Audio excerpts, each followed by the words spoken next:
with playing great basketball possession by possession. And, other than the time and score stuff, we encourage our guys, just let's separate from the scoreboard. Let's play good ball, get lost in a fight, and see where we are. And then the idea, sorry, one more. The idea of championship or bust can be different depending on who it is. I mean, do you subscribe to that? Do you not? What do you think about What's busted? Not getting a championship, I guess. We want to compete for a championship. And so whatever's busted. If it's a hypothetical, I don't know, what are those bubble machines that pop in the air, or what's busted? No, we're going to go on our journey. We're going to do the absolute best we can. And we've said from day one that, when we felt the weight of expectations on our backs, we said, fellas, we're not playing for other people's expectations. We're not playing for that. Now, because of our ceiling is so high, if we stay healthy, yes, we can beat anyone in the country on a given night, and we're going to try to do that. But if we fall short at some point, then the only regret would be is we didn't give our best. You guys finished 19 and 1 in the Big Ten. There's still this stat where if you took your single-digit losses or wins and turned them into losses, you still win the Big Ten outright. How did this team do that in such a high-variance sport? I think our depth is important. And our strength in numbers allowed us the last 8 or 10 minutes of games to separate.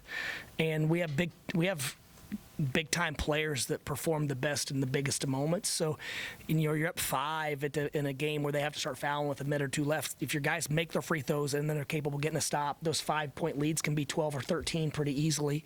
And then, we've had several games this year where we were able to play so well early. We had a lot of separation, and then, like I said, when we did go to the bench 8 or 9 minutes to go in a lot of the games early on, that group showed how good they were at playing basketball and just continued to expand the lead. So I think those are it. But once again, we don't talk about those things all that much. We have talked about the 19 and 1 and going undefeated on the road because those are record book type of things. But it's more of if we're strained or we're getting too emotional, it's just something to regroup us versus that's not the topic of conversation. Us trying to figure out a way not to foul Jeremy Fears and get back in transition and block out Cooper and Kohler and those guys was much more important to us than all that other stuff.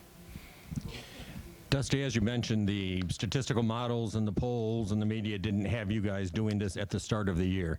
Did you see this forming before the start of the year, or did it catch you off guard as much as everybody else? The way we played so early, yeah, I thought we would get there gradually. And, before Vegas, I told the group, I said, we're about to erupt. Now, it might not be this game or this tournament, but we can see it brewing, but we just weren't there. And then something about Vegas, it was that road trip where the guys were just so connected as a group. Then we showed what we could be.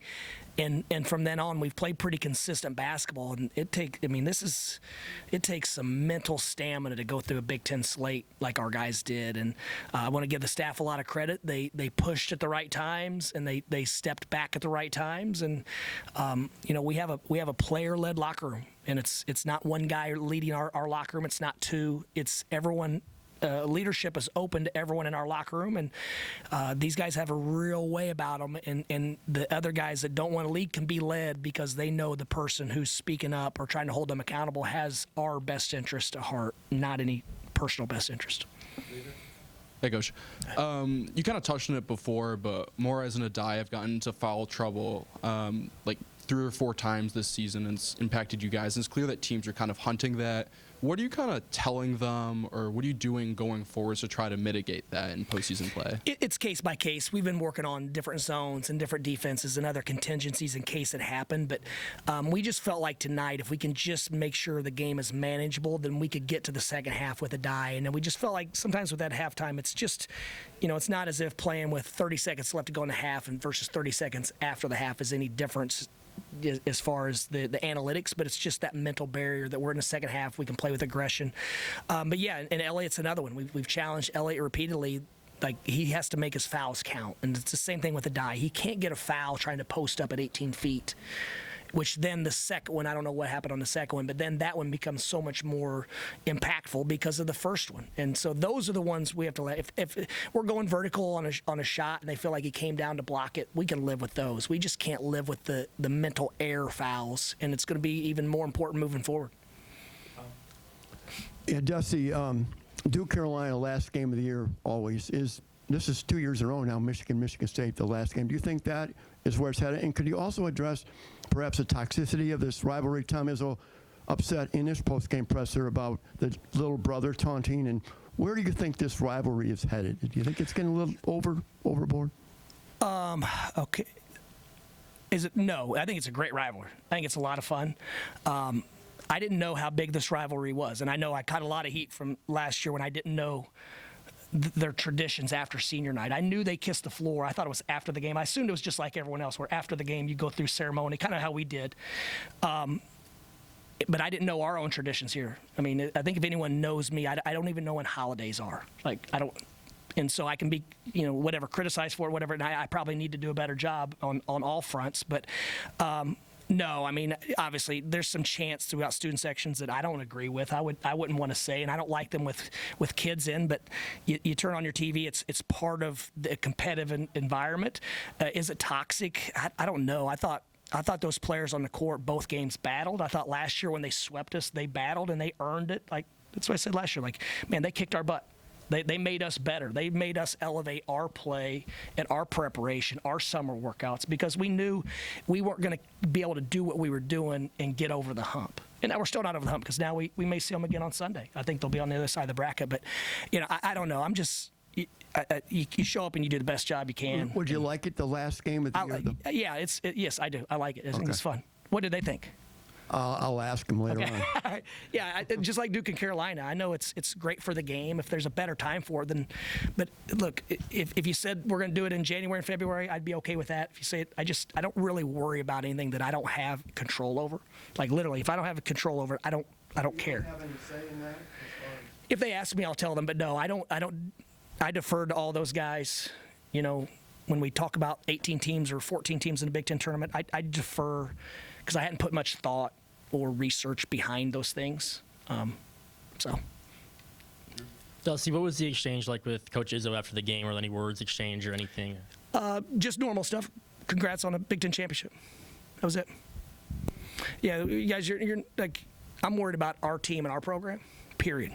So, look, the 30 years or whatever they've been going to the tournament every year, and the way those guys play every single year, and look, and a lot was made of Jeremy Fears. Jeremy Fears Jr. is a heck of a basketball player. He's a winner. He's an elite thinker. He's an elite processor. He's an all-American quarterback on the court for those guys. And so it's great to compete against the best. He's made us better as well. So, hats off for them to do what they did in the Big Ten. I second place, 18 teams. I think, are they in second? Somebody help me. Second place out of 18 teams. I felt pretty good in year one that we got second in the Big Ten, with the respect I have for these coaches and teams. But trust me, they're gonna be coming after us next year, and we're gonna be coming after them. Yeah, and this kind of goes with what you've been talking about, but some people would look at, from just a strictly Big Ten champion standpoint, this game is meaningless. Can you talk about how meaningful it is in this rivalry? I mean, that's kind of like that fictitious bubble. I don't know anyone that said this game was meaningless. I'm not trying to be. Yeah, I just mean it didn't impact the Big Ten standings or anything like that, but just. Yeah, I think if we're 17th and they're 18th and we're 17th, I think the game means something. So I think we're going to compete. Like, it means a little bit more because of the energy that goes with this game. Rivalries are awesome for the sports. Awesome for the sports. When is the celebration planned, and does that add a little pressure to actually go out? And when were you guys going to do this, win or lose tonight? Which part? The banner and the confetti and yeah. They asked the other day. They said if we can get a banner here in time, do you guys want to drop it? And I said, as long as we do everything after the game, I want our guys focused on 40 minutes of ball, and then whatever happens after that. And it's not as if we lost this game that we didn't win the Big Ten. So yeah, I mean that's something our guys have earned. And if they didn't want to do it, then we wouldn't have. But I can't imagine any scenario where they didn't earn a Big Ten championship and not want to at least celebrate with their families, because that's the best part. You see their friends, families, aunts, uncles, grandparents on the court for those moments. I mean, that's something they'll never forget. Oh, Coach, you said earlier that this was a player-led team. Is there an unsung hero that we don't know about that's been leading the team so far this year? Man, I could go down the line. I really could. But I'm gonna give a tip of the cap to our seniors. They've led like guys that want to go out the right way, and the memories of them at this university are going to be all fond, all smiles, all happiness because of what they gave to this place. All of our mercenaries have outperformed. They've outperformed everything across the board, and as a program we try to underpromise and overdeliver, and so that's what our guys have done. And how long do you bask in this championship until you move on to the tournament? There's no basking. We got a lot of work to do. I'm excited to watch the film, see what we need to do to get better. We don't know who we're going to play, but we have some things now that we'll have some time to practice and work on us this week. We have some things we have to fix that we haven't had the time to do it.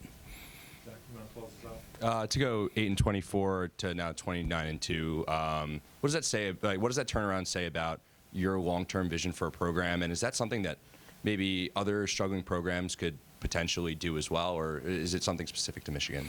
I mean, obviously, it's I've done it both ways. I took a job. I hate it when these coaches get up here and say I and I. We took the job at FAU, and we had to we got a couple grad transfers because we wanted a few. I think we needed 10 players, and we took a couple grad transfers at that point because we needed some older guys and we wanted to balance our classes. And that was 8 years ago.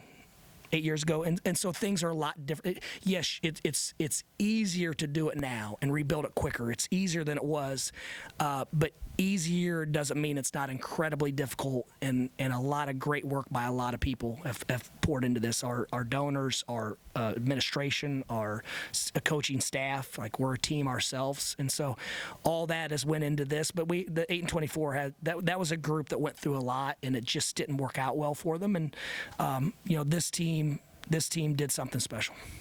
Congratulations. Can I ask you one more? Sorry. Sure. Before you put that hat on, to walk and put your dad hat on for senior Yeah. night, can you hit the emotions on that before you completely turn the page on tonight's over? Yeah, I mean, look, there's a stat. I forget what it is. I think Tim Ferriss said it. Like when your kids leave high school, they leave your house in high school, you've spent like 90% of your time with your kids you've spent 90%. So you have 8 or 10% left the remainder of your life. And Ann and I started family young, so we're probably not. It's probably not to that extent, but the only thing I can think about is like, man, Charlie's not going to be in practices. He's not going to stop by the office next year. I'm not going to, he came out to the house last night and watched games and whatnot. So that's where my dad hat was like, man, this is a moment that, I'm not going to see him every day. So that was the sadness part. Luckily, we still have Eli around, but that's what I was thinking. And we were very appreciative that our families send us their kids and trust us to help them become better men and better players and better citizens. And so his mom's done a great job. I'll give her that. Thank you, guys.